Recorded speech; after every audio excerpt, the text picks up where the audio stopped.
La première chose que vous savez tous, ou je vous le reprécise sinon, c'est que selon les recommandations internationales, la première chose qu'il faut donner à un enfant prématuré, puisqu'on va se centrer sur cette population-là, dans ce topo, c'est les enfants, c'est le lait de la propre mère. Et donc si on ne peut pas faire ceci, eh bien c'est là que se positionne le lait de don, le lait issu des banques de lait, des lactariums. Et sur ces deux produits, il y a des différences de composition du lait de lactarium parce qu'il est effectivement altéré par le fait de la pasteurisation. Je vous montrerai quelques données, mais globalement, après, quand vous regardez en pratique clinique sur les études qui ont été faites, d'abord, il y en a très très peu, et il n'y en a pas franchement qui montrent de différences cliniques. Il y a d'autres facteurs qui jouent que le lait maternel, qui expliquent probablement qu'en pratique, on peut considérer globalement, à mon sens, qu'il y a d'un côté le lait de la propre mère et le lait de lactarium, et de l'autre côté, les préparations pour enfants faibles poids de naissance, où effectivement, là, il y a beaucoup de données dans la littérature qui montrent qu'il y a une différence significative. Celle à laquelle vous pensez tous et qui est la plus évidente, c'est les entérocolites ulcéro-nécrosantes. Et un petit rappel simplement pour dire que les préparations pour nourrissons, les préparations extensivement hydrolysées en alimentation dès le début chez l'enfant prématuré n'ont aucun sens puisque ces préparations extensivement hydrolysées ne sont jamais rien d'autre que des préparations pour nourrissons qui ont été modifiées. Vous savez aussi que le lait maternel, il impacte certains éléments du devenir à court terme et à long terme de l'enfant prématuré, qu'il s'agisse de sa tolérance digestive, du risque d'entérocolite, des infections tardives, du risque plus récemment des données sur la dysplasie bronchopulmonaire et la rétinopathie de la prématurité, et puis à long terme le développement cognitif, le risque de développement de pathologies cardiovasculaires et métaboliques ultérieures, et puis bien évidemment le lien avec les parents et les risques et les liens, les éléments psychosociaux, on va dire. Alors, le schéma d'utilisation du lait maternel en néonatologie, l'objectif, c'est finalement de pouvoir avoir du lait maternel que l'enfant va pouvoir recevoir directement et la possibilité de disposer de structures qui sont capables, donc ce sont les lactariums, dans certaines circonstances, de pouvoir distribuer du lait qui va être sécurisé.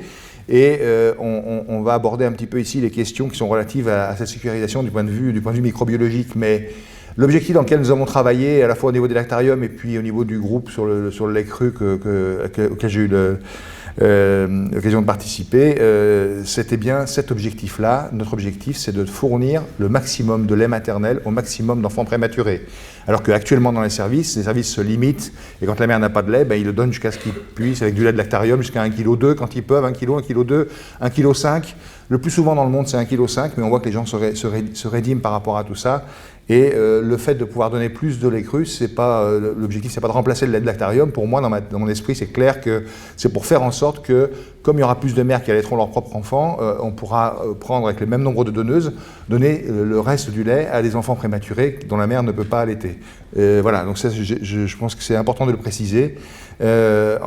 Pour ce genre de stratégie, effectivement, on s'appuie sur les structures du lactarium. Vous savez qu'en France, on a à peu près 36 lactariums, alors ça bouge un petit peu, il y en a qui ferment, qui ouvrent. Et ce qui est important, c'est que vous compreniez bien qu'aux États-Unis, ils en sont actuellement à une quinzaine, un petit peu plus maintenant, vingtaine. Ils ont tout fermé en 80 à l'époque de l'épidémie du VIH, et puis ils sont en train de réouvrir, et il y a des lactariums qui se réouvrent actuellement partout dans le monde, simplement sous le nom de lactarium ou de banque de lait, il n'y a pas toujours la même chose de partout. Mais en France, on a la chance de pouvoir bénéficier de ces structures-là, en sachant qu'elles sont organisées différemment, avec des petites structures dans l'Est de la France, et là des grosses structures qui distribuent pour des régions beaucoup plus étendues. Donc des modalités de fonctionnement un peu différentes, mais une infrastructure sur laquelle vous pouvez vous appuyer pour récupérer du lait de don. Et récemment, on a fait passer dans le bulletin de la Société française de néonatologie un avis précisant qu'il était judicieux dans les conditions actuelles, on avait la possibilité de pouvoir donner du lait, de ne pas s'arrêter à 1,5 kg, mais essayer de poursuivre jusqu'à 1,7 kg, 1,8 kg, environ 34 semaines. Donc il y a vraiment un mouvement pour essayer d'augmenter la mise à disposition du lait maternel pour ces enfants prématurés.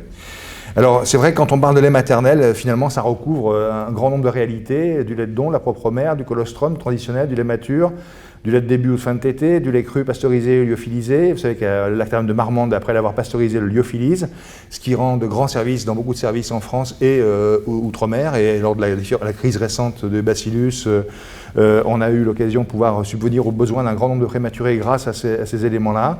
Le lait peut être frais, il peut être réfrigéré, il peut être congelé. En gros, il faut retenir que dès que vous touchez du lait, c'est-à-dire dès qu'il n'est pas donné directement au sein, à l'évidence, vous perturbez, même avec la réfrigération, vous perturbez un certain nombre de composants de ce lait maternel-là. Est-ce que ça, c'est suffisant pour provoquer des infections? Je vous montrerai qu'il n'y a pas de données pour l'affirmer, mais à l'évidence, on ne peut pas dire que c'est anodin. Dès qu'on manipule le lait, on a un impact sur la qualité de ce lait, et donc au bout du compte, ce sont des laits de composition et de qualité différentes, avec des différences au niveau du nutriment. Un lait pasteurisé, il n'y a plus de lipase dedans, mais est-ce que ça, c'est suffisant pour perturber la croissance des enfants? Ça n'a pas été démontré. Et donc, dans les études assez précises et bien faites qui ont évalué spécifiquement ce sujet-là, les propriétés anti-infectieuses ne sont pas les mêmes parce que vous allez impacter sur certains éléments de composants du lait maternel. Et la sécurité virale et bactérienne ne va pas être la même en fonction du type de lait que vous utilisez. Ça a été évoqué pour le lait cru versus pasteurisé versus différents virus. Et pour les bactéries, c'est un peu la même chose. Donc, le lait maternel, vous le savez, ça c'est important parce que des fois, quand on voit toute la réglementation qu'on met sur ce lait, il faut bien comprendre que le lait de lactarium est un lait qui est un produit de santé, à la différence du lait cru qui est un aliment, et donc ils ne dépendent pas de la même régulation en France. Le premier dépend de l'ANSM, parce que c'est un produit de santé, tandis que le deuxième est sous l'égide de l'ANSES, qui s'occupe des produits nutritionnels. Donc ça simplifie les choses comme d'habitude en France.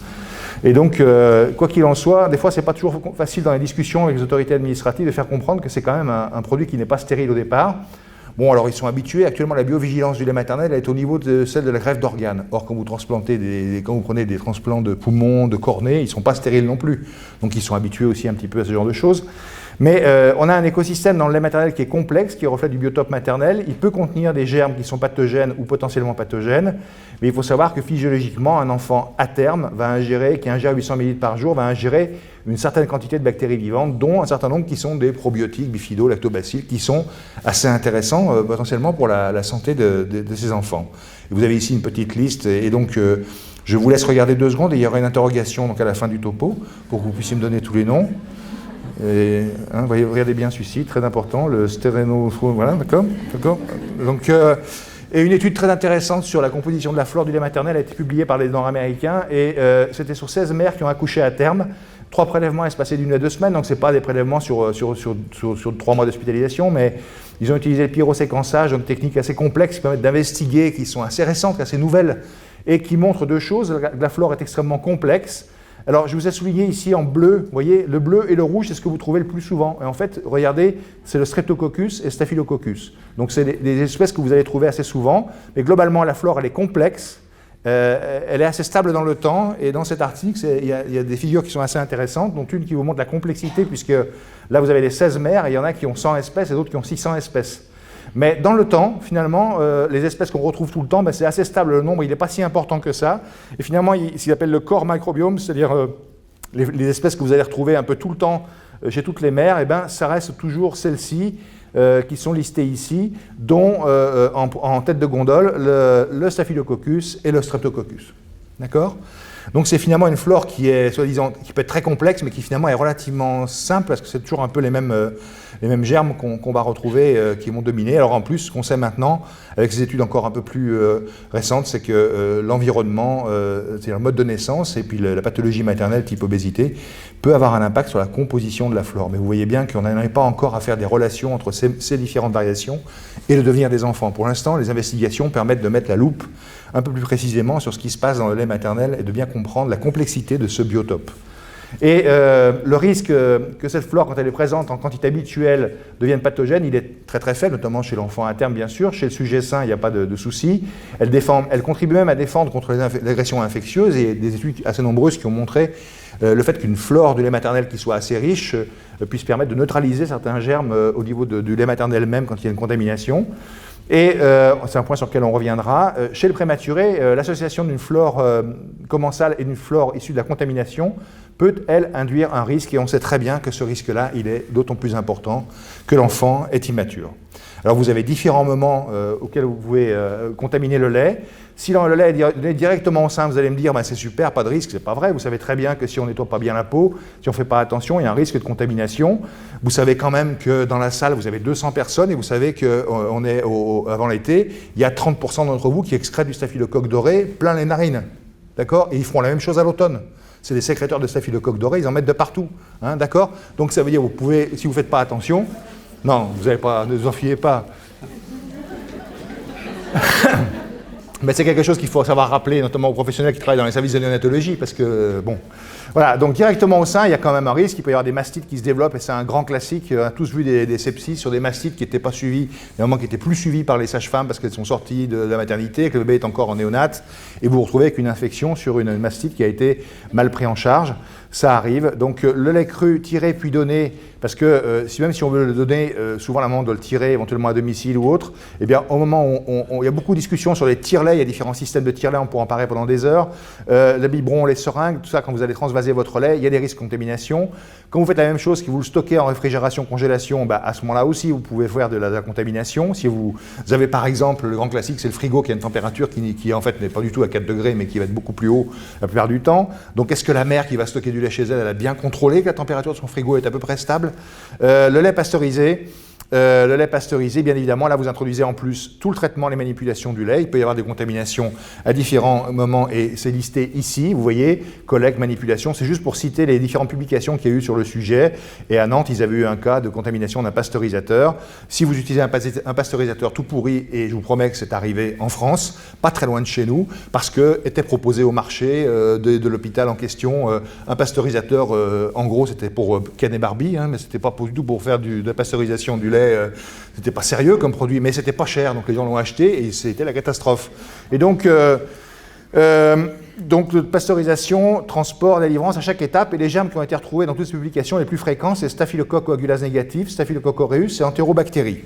Donc ça, c'est quelques données de la littérature, donc c'est factuel. Et quand on regarde après, dans la littérature internationale, quand on regarde le taux de contamination du lait qui est apporté par les mères aux différents lactariums ou dans les unités de néonatologie, selon les papiers, vous avez à 10 à 40%, je montrerai les résultats de l'équipe de Liège, 10 à 40% des échantillons qui sont contaminés.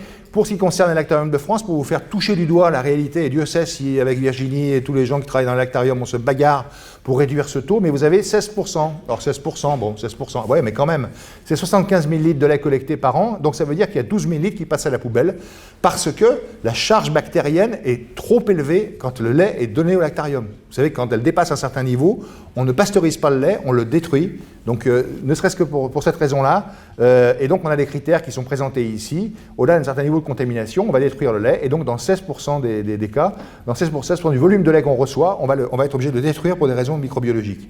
Donc il y a un vrai problème de risque de contamination, et nos amis liégeois avaient évalué ça sur 5800 échantillons, vous voyez, et représentaient ici le taux de... Alors les critères ne sont pas la même chose en Belgique, parce qu'il n'y a pas les mêmes réglementations, mais quoi qu'il en soit, ici vous avez la liste des germes qui ne sont pas tous forcément très sympathiques, avec le Staphylococcus aureus qu'on voit prédominer, donc ça correspond bien à les données que je vous ai montrées précédemment, mais ça vous montre la réalité d'une étude faite pas si loin de chez nous, et qui a investigué un peu ce que ça représentait, le nombre de contaminations et le type de germes présents. Il faut bien que vous compreniez qu'au niveau d'un lactarium, qui est ici représenté en vert, j'ai pris mon petit schéma, il y a deux niveaux de sécurité. Il y a une bactériologie qui est faite avant pasteurisation, comme je vous l'expliquais, quand le lait arrive. Et là, donc, on a des critères très précis qui amènent à rejeter le lait ou à le garder. Si on peut le garder et le pasteuriser, eh bien, il va y avoir un deuxième contrôle à la sortie. Hein, ce qu'il a fallu qu'on explique au ministère quand il y a eu les histoires avec le bacillus, c'est-à-dire que tous les échantillons qui sortent du lactarium sont tous testés pour la flore bactérienne, et si elle est positive, là on ne regarde pas le staph, si elle est positive, elle est balancée à la poubelle. Donc ça veut dire qu'il ne peut pas y avoir d'échantillons contaminés bactériologiquement sales qui sortent du lactarium. Donc ça, pourtant le ministère il le sait, puisque les lactariums sont sous le contrôle de l'ANSM, qui donne l'autorisation de fonctionnement et qui fait des inspections. Une inspection de l'ANSM, c'est tout sauf drôle. D'accord ? Donc c'est extrêmement rigoureux, ils ont vraiment des charges très précis et ils évaluent les choses. Donc c'est une des structures les plus contrôlées, donc ça veut dire quand le lait vient du lactarium, pour vous en pratique, si vous savez que le lait qu'on vous fournit normalement, il est propre à la consommation. Alors quelques données intéressantes, le recueil du lait dans l'unité permet de réduire significativement le risque de contamination microbienne qui reflète, alors j'ai mis l'exemple de l'étude d'Eiden en Autriche, qui est une des plus récentes, vous voyez, qui passe en gros 18% à 6 à 3% de contamination selon le lieu où le lait va être tiré. Alors, bon, voilà, ça c'est la littérature internationale, ce sont des données publiées. Il est montré aussi que lorsque le lait est recueilli à domicile et transporté, la contamination est plus fréquente. Ça souligne simplement l'importance de bien informer les parents sur les règles d'hygiène. Est-ce que tous les professionnels connaissent bien ce qui concerne la manipulation du lait maternel, mais aussi le tire-lait? Le réseau Ombrelle dans le Nord avait publié des recommandations très intéressantes. Dans le papier de Hayden, qui est plus récent, on retrouve leurs protocoles un peu stricts, etc., qui permettent d'avoir une idée aussi. Mais en France, ce qui fait encore force de loi, entre guillemets, c'est le texte de recommandation de l'AFSA en 2005, dans lequel il est très bien précisé que quand vous manipulez du lait, par exemple, vous devez le faire dans un espace dédié, avec du personnel dédié, et pas au milieu des couveuses, dans le service, n'importe comment. Donc, il faut faire un petit peu attention à ce que l'on fait. Donc, au total, le lait maternel, il a son propre microbiote, il a un transfert de bactéries de la mère vers l'enfant qui est indiscutable, le lait maternel est source de bactéries probiotiques qui sont importants pour la bonne santé de l'enfant à terme, et le lait maternel est une source de bactéries pathogènes en cas de mauvaise pratique de collection, de stockage, d'administration du lait maternel. Alors, quand on regarde les propriétés anti-infectieuses du lait maternel, c'est assez intéressant. Je vous ai souligné, c'est pris d'un papier en anglais, peu importe, il y avait un listing des composants du lait maternel, et tous ceux qui sont entourés en bleu ont une action. Et c'est ce qui est fascinant dans le lait maternel, c'est que les différents composants du lait maternel, par exemple nutritionnels, ils ont aussi pratiquement tous une action anti-infectieuse, antivirale ou bactérienne. Et donc le lait maternel a des propriétés anti-infectieuses. Je pense que vous n'en doutiez pas une seconde, mais c'est important de repréciser les éléments qui peuvent contribuer. Parmi les études qui ont été faites, et là on va rejoindre progressivement la clinique, finalement, l'activité au global, l'activité bactériostatique ou bactéricide du lait maternel, eh ben, c'est sûr que le lait maternel a cette capacité, qu'il soit cru ou pasteurisé, ça c'est important, on va y revenir. Il a la capacité d'inhiber la croissance bactérienne, une inhibition qui semble augmenter avec le temps, bien évidemment, plus on laisse le lait maternel au contact de la solution qu'on teste, plus l'efficacité est importante. Et cette capacité est plus importante dans le lait cru que dans le lait pasteurisé. Mais par pitié, regardez la littérature. Arrêtez de trimballer des bêtises en disant par exemple que le lait pasteurisé a plus d'activité bactéricide. C'est une hérésie. On peut dire ce qu'on veut, mais il faut essayer d'éviter de dire le moins de bêtises possible. Donc la littérature est accessible à tous. Dans la littérature, il y a une étude belge très intéressante faite par l'équipe de Cosset qui montre que la capacité bactéricide du lait maternel faite, évaluée selon les critères des normes qui sont demandées, eh bien, on est à 95% d'inhibition versus 80%. Donc certes, le lait cru inhibe moins le lait pasteurisé inhibe moins la croissance bactérienne, mais il inhibe quand même. D'accord? Il garde des propriétés anti-infectieuses. Donc faites attention à regardez la littérature. Donc cette inhibition, elle existe quel que soit le lait qui soit à terme ou prématuré, et quels que soient les germes, à nouveau Van Gisel en 2012.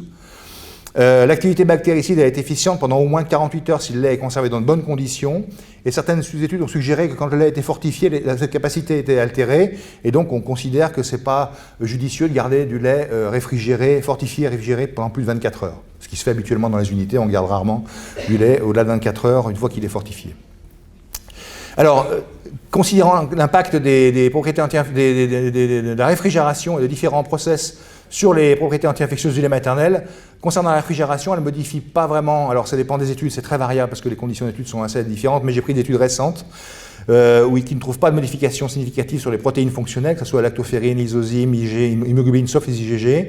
Le complément non plus, pas d'effet, une réduction du nombre de macrophages et de neutrophiles, donc vous voyez une activité bactéricide qui est réduite, et une augmentation de la capacité de séquestration des bactéries. Donc au bout du compte, d'un côté vous détruisez une partie des choses, de l'autre côté il y a une phagocytose, une capacité de séquestration des bactéries qui est plus importante. Donc au bout du compte, qu'est-ce que ça va donner en clinique? Je vous montrerai une diapo qui essaie d'aborder cette question.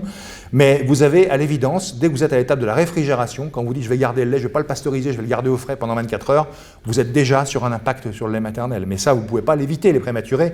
Il leur faut un certain temps pour arriver à téter directement le sein de la mère. Il y a beaucoup d'efforts qui sont faits dans ce sens-là. Le tout, c'est en attendant que ça se produise, ça, et c'est ce qu'il y a de mieux, il faut se mettre dans les meilleures conditions possibles pour éviter d'altérer trop les propriétés du lait maternel. La congélation, elle ne modifie pas l'activité bactéricide quand il est congélé pendant une période courte, c'est-à-dire de l'ordre d'une semaine. C'est les données de Sylvestre en 2006, une équipe espagnole. Et puis, par contre, elle réduit quand elle est prolongée de plus d'un mois, ça a été montré, la lactoferrine, mais pas à 80%, à hauteur de 30 à 65%. Et la variabilité, c'est expliqué par des techniques d'analyse, mais ça, on pourra rentrer dans le détail si vous le souhaitez. Le lysozyme, le nombre de macrophages et neutrophiles, les IgA. Et donc, ça veut dire que pour maintenir des qualités anti-infectieuses qui se rapprochent le plus possible du lait maternel, on considère qu'il ne faut pas trop dépasser des durées de stockage de 48 heures à 6 degrés Celsius, c'est-à-dire le frigo, normalement. Et 7 jours pendant qu'il est congelé. C'est important parce que c'est, à la fin, je vais vous dire ce à quoi on a abouti en termes de recommandations pour le lait cru, par exemple, de propositions de recommandations, et ça tient compte de tous ces éléments-là. Et maintenant, pour continuer sur la pasteurisation, vous voyez que la pasteurisation a un impact évidemment sur la lactoferrine, le lysosime, les immunoglobulines et les cellules. Elle ne neutralise pas complètement, alors je ne vous ai pas remis tous les pourcentages, mais elle réduit un certain nombre de ces composants qui ont des propriétés anti-infectieuses. Elle réduit l'activité bactéricide de 25%. Donc vous voyez pas qu'elle annihile pas toutes les propriétés du lait maternel de ce point de vue-là. Ce qui est très très important, il faut que vous compreniez bien, c'est qu'en France, on a émis récemment, l'ADLF a émis récemment des recommandations de qualification des pasteurisateurs. Vous êtes le seul pays en France où ces recommandations ont été émises et normalement sont respectées par Lactarium, qui sont amenés à tester leurs pasteurisateurs régulièrement pour éviter le genre de bêtises que j'évoquais précédemment. Et pourquoi on fait ça? Parce que vous avez ici un exemple de deux courbes. Idéalement, la courbe, vous savez, on monte à 62,5 degrés pendant 30 minutes. La courbe doit être carrée, c'est-à-dire qu'elle doit monter très vite, plateau pendant 30 minutes et chute très rapide. Pourquoi? Parce que le temps d'exposition au-delà de 58 degrés Celsius, plus ce temps-là est augmenté, plus vous altérez les propriétés du lait maternel. Et vous avez ici un exemple de pasteurisateur pas cher. Hein, et vous voyez bien que l'impact sur les composants du lait maternel ne va pas être le même. Donc en France, on a émis pour la première fois, et on vient de les publier avec Rachel, les recommandations. Je dépasse? Non, c'est bon? D'accord. Et donc, il y a ces recommandations qui ont été émises pour qualifier les pasteurisateurs de façon à avoir un lait de meilleure qualité possible. La question de la lyophilisation, puisque beaucoup sont utilisateurs de lait de marmande, tout le monde aime bien avoir un petit flacon sur ses rayons parce que c'est pratique, c'est lyophilisé. Je vous rappelle que ça rend des services énormes pour l'outre-mer, c'est une des caractéristiques françaises. Hein, on a des outre-mer et il faut les alimenter aussi en lait maternel. Et vous voyez que ces études montrent là que ça n'a pas d'effet très important. Là, c'est le pourcentage qui est retenu dans le lait cru qui est lyophilisé par rapport à du lait cru qui ne l'est pas. Et vous voyez qu'à part pour les IgG, il n'y a pas d'impact très important. Et encore sur les IgG, ce n'est pas un impact majeur, ça ne les détruit pas complètement. Donc la lyophilisation, quand on connaît le principe physico-chimique de la lyophilisation, c'est logique, n'a pas d'impact sur la qualité anti-infectieuse du lait maternel. Du moins, c'est ce qu'on peut retenir de façon simplifiée. Alors, la grande question, c'est est-ce que l'effet bactéricide du lait frais est suffisant pour, en cas de contamination microbienne du lait maternel par des germes pathogènes? Parce que sinon, si c'est ça, après tout, qu'ils soient contaminés ou pas contaminés, on n'en a rien à faire. Alors, finalement, on sait qu'on a quelques études qui montrent que les enfants qui reçoivent du lait frais ingèrent des bactéries. Chandler avait très bien montré que de temps en temps, il y a des bactéries qui apparaissent, puis il avait suivi des allaitements. Et pour l'instant, pour autant, les enfants, ils tombent pas malades au même moment. Vous voyez, il n'y a pas de parallélisme entre l'apparition de virus, de bactéries dans le lait, et les maladies chez les enfants. Par ailleurs, on sait que dans les pays qui utilisent le lait frais depuis longtemps, l'incidence des infections bactériennes transmises par le lait maternel, elle est très difficile à chiffrer. Donc, ce que je veux dire par là, c'est qu'il y a beaucoup de gens qui ont des infections, qui ont des choses qui se passent dans leur service et qui ne vont pas forcément aller le présenter. Donc c'est compliqué de savoir exactement, mais il semblerait, d'après les données qu'on a, que ce taux ne soit pas très élevé. Après, qu'est-ce qu'on a qui est moins positif? C'est un risque documenté d'infections sévères chez le nouveau-né, qui ont été alimentés avec du lait contaminé, et c'est même ce qui, à l'époque, avait beaucoup poussé dans la pasteurisation du lait maternel, et chez l'enfant prématuré, chez l'enfant à terme, quelle que soit la gestationnelle, il y a des publications qui ont montré qu'on peut avoir des atteintes septicémiques, des atteintes neurologiques, des atteintes digestives, des décès de ces enfants. Au Japon, c'est très intéressant, c'est un exemple où ils donnent du lait de don, mais ils ne le pasteurisent pas. Donc c'est un truc un peu exotique, enfin c'est leur pratique.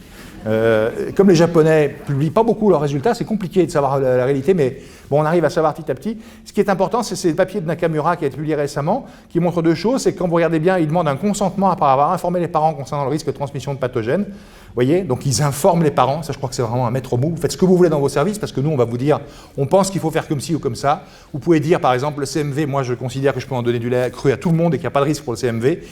Par pitié, informez les parents que vous faites ça, pour que ce que vous faites, parce que si vous ne vous informez pas, vous serez en tort. Et donc, il y a dans ces publications récentes des infections à germes multirésistants qui ont été rapportées, donc par notamment Nakamura. Les germes qui ont été montrés dans ces infections, ces cas d'infection, on retrouve toujours Strepto B, Staph doré, Enterobactéries. Vous voyez, c'est toujours les mêmes stars, si on veut dire. Alors après, est-ce que le type de lait influence le taux d'infection tardif chez l'enfant prématuré? Ça, c'est super compliqué. Vous avez très peu de données dans la littérature. On sait qu'il y a moins d'infections tardives avec le lait maternel, qu'ils soient frais ou pasteurisés, qu'avec des préparations pour enfants de faible poids à la naissance. Et vous avez ici quelques références, donc certaines anciennes, d'autres plus récentes.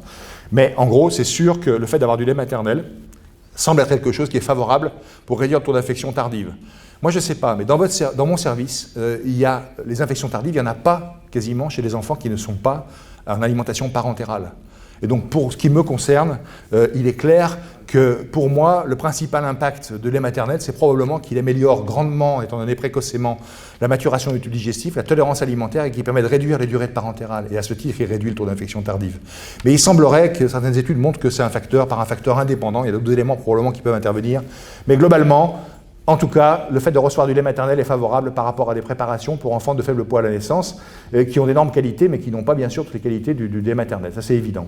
Et donc, pas de différence entre le lait de mère frais et le lait pasteurisé. On s'est creusé dans le groupe de travail pour chercher, pour évaluer. Il y en a très peu. Il y a une étude belge qui est remarquable, que je vous conseille de lire pour plusieurs points de vue. C'est l'équipe des gens de Louvain, avec Verle Cossé, qui a publié ça, qui a fait un gros travail, il a fait son travail de thèse là-dessus. Pas de différence entre le lait maternel frais et le lait pasteurisé. En tout cas, c'est ce qui ressort de ces données-là. Donc ça veut dire qu'au bout du compte, vous avez plein de raisons de penser que la pasteurisation, par exemple, altère les qualités du lait, mais il y a probablement plein d'autres facteurs qui font qu'au bout du compte, ça n'est pas un facteur qui est prédominant pour pouvoir éventuellement essayer de réduire les infections en donnant du lait cru aux enfants. Et alors après, les gens sont plus ou moins honnêtes. Il y a une étude récente qui a essayé de regarder l'effet du colostrum. Et quand vous regardez bien l'article, il vous dit qu'il y a moins d'infections. Mais quand vous regardez, ce sont y compris les suspicions d'infection. Et donc, quand vous regardez le taux réel d'infection avéré, il n'y a aucune différence. Donc, faire très attention quand vous lisez la littérature, parce que ça, c'est des gens qui ont envie que leurs études montrent des résultats dont ils savent déjà, avant de commencer l'étude, que c'est ce qu'ils veulent montrer. Donc, en fait, ils se débrouillent pour qu'à la fin, ça soit ça. Mais bon, c'est clair que de contrôler le lait maternel, ça a été suggéré il y a longtemps, au niveau du bactériologique, mais il y a plein d'écueils à ça, c'est-à-dire qu'il y a un délai pour attendre les résultats de la culture, bien évidemment. Alors peut-être qu'un jour on a des techniques rapides, j'en sais rien. Variabilité de la présence des bactéries dans le lait cru, c'est ce qu'on évoquait avec l'étude de Chandler. Des incertitudes concernant le lien entre la présence des bactéries et les infections bactériennes. L'absence de normes pour justifier l'élimination ou la pasteurisation du lait cru. On a des normes pour le lait pasteurisé, mais on n'a pas de normes pour le lait cru. Donc le groupe de travail a dû travailler là-dessus. Et en regardant la littérature, on voit les germes qui sont considérés comme inacceptables habituellement, c'est les bacilles gram-négatifs, Strepto B, Staph aureus et le Bacillus cereus. Je répète ici, et l'expérience récente l'a montré, il n'y a à ce jour aucune donnée dans la littérature qui ne montrait aucune infection liée au lait maternel, qui soit des infections à Bacillus. Il y a eu plusieurs cas d'infection à Bacillus ces dernières années en France, elles ont toutes été rapportées à l'environnement de l'enfant, dans le linge de l'enfant, dans les sondes d'échographie, les couveuses, et je vous rappelle que ça a toujours été montré en général en fin d'été. En fin d'été. Dans le linge, il y a des choses très très claires qui ont été écrites, c'est-à-dire que probablement que le linge est contaminé, et que comme il fait très chaud, ça prolifère, et donc on a la contamination de ces enfants par leur environnement, mais certainement pas par le lait maternel, et ça a encore été confirmé par les analyses qui ont été faites à l'occasion de l'histoire du lactarium de Paris. Donc le groupe de travail s'est réuni, donc vous remarquerez qu'il n'y a que des gens très élégants bien sûr, mais il y a surtout la parité. Il y a la parité, donc on a essayé de réfléchir pendant un certain temps et ça a quand même beaucoup bagarré, parce que là-dedans il y a des tenants du lait cru, des tenants du lait... voilà, c'est compliqué. Donc, mais quoi qu'il en soit, sur 2 diapos, je vous résume la conclusion sur le plan bactériologique, sur le plan du CMV, on en a déjà parlé. Dans l'état actuel des connaissances, la proposition de stratégie reposant 1 sur les conditions de recueil du lait maternel, 2 sur les caractéristiques de l'enfant. Donc les conditions de recueil du lait maternel sont considérées comme optimales si les 2 conditions sont présentes, et ça c'est issu des données de la littérature. Les conditions de recueil et de conservation du lait maternel sont conformes aux recommandations de l'ANSES, de l'AFSA de 2005, et le lait est tiré dans le service de néonatologie au lactarium ou en maternité, si elle est dans le même hôpital, etc. C'est-à-dire que c'est issu de la littérature, et c'est pour essayer de sécuriser la façon dont le lait va être contaminé ou pas avant d'arriver à l'enfant. Et sur les caractéristiques de l'enfant, et là, toutes ces choses-là sont des recommandations issues de l'analyse de la littérature et peuvent évoluer, bien évidemment, elles doivent même évoluer, mais il va falloir qu'on franchisse le premier pas, et pour l'instant, on a eu du mal à le faire, c'est pour ça que ça a un peu traîné, et que je m'excuse, tout à l'heure, il y a une réflexion sur c'est pas encore publié, ouais, mais ça va arriver. Les limites d'âge stationnel et de poids de naissance en dessous de laquelle certains contrôles bactériologiques sont recommandés a été fixé en cohérence avec celle fixée sur la prévention du CMV, parce que dans la littérature, on sait que plus les enfants sont immatures, plus le risque de complications infectieuses bactériennes va avoir des conséquences graves, mais on n'a pas la possibilité de trouver un seuil. Donc à un moment donné, il faut être pragmatique quand on fait des recommandations. On a donc utilisé ces limites de 28 semaines et 1000 grammes, qui sont aussi cohérentes par rapport à notre expérience en clinique. Donc, en pratique, le lait maternel, si le lait est recueilli dans des conditions optimales, il peut être donné directement à tous les enfants, quel que soit le terme et le poids de naissance, sans nécessité de culture préalable. Si le lait n'est pas donné à l'enfant immédiatement, il peut être conservé jusqu'à 48 heures, référence à ce que je vous ai montré précédemment, au réfrigérateur, dans des bonnes conditions, à vérifier toujours ça. Si le lait n'est pas donné à l'enfant dans les 48 heures qui suivent son recueil, il doit être adressé au lactarium, où il suivra les procédures habituelles. Ça veut dire qu'il faut, si on se met à faire de l'utilisation de lait cru dans un service, par pitié, parce que ça on a vu faire, les gens disent allez hop, je fais du lait cru, d'abord ça coûte moins cher, c'est plus simple, et ils font n'importe quoi, ils vérifient pas les frigos, ils vérifient pas les procédures, ils écrivent rien, et ça se passe pas très bien. Donc il faut faire attention. Et par contre, si le lait n'est pas recueilli dans les conditions optimales, eh bien si on a affaire à des enfants qui sont âgés de plus de 28 semaines, plus de 1000 grammes à la naissance, on peut donner le lait cru sans culture préalable. Si ce n'est pas le cas, à ce moment-là, on conseille de rechercher des germes pathogènes qu'on a évoqués précédemment, de continuer à donner le lait en attendant les résultats parce qu'on est dans un niveau de risque évalué qui n'est pas majeur. Et par contre, si les résultats sont positifs, suspendre à ce moment-là le don de lait cru, revoir l'hygiène, pasteuriser le lait et faire un contrôle bactériologique 48 heures après avoir revu l'hygiène. Et s'il n'y a pas de germes pathogènes, poursuivre le lait cru. Et si la fleur totale est supérieure à 10 puissance 6, revoir l'hygiène. Toujours cette question de bien revoir les procédures.